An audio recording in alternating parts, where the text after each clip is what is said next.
તમારી પ્રકૃતિ પ્રમાણે પાણી પીતા શીખો, નહીં તો ફાયદાની બદલે નુકસાન થશે.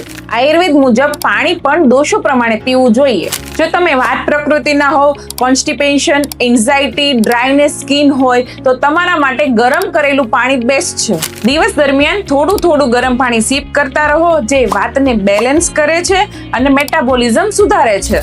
જો તમે પિત્ત પ્રકૃતિના હોય, બોડીમાં હીટ, ઇરિટેબિલિટી, એસિડિટીની પ્રોબ્લેમ હોય તો તમારા માટે નોર્મલ અથવા થોડું ઠંડુ પાણી બેસ્ટ છે.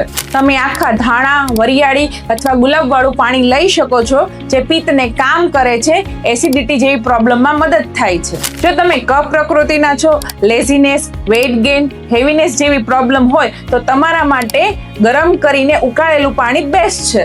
તેમાં આદુ, જીરું, હળદર એડ કરી શકો છો, જે મેટાબોલિઝમ વધારે છે અને કફને ઘટાડે છે. એક રૂલ બધા માટે કોમન છે: પાણી હંમેશા નાના ઘૂંટમાં અને બેઠા રહીને પીવું. તો આજથી જ પ્રકૃતિ મુજબ પાણી પીવો અને ફરક તમે જાતે જુઓ.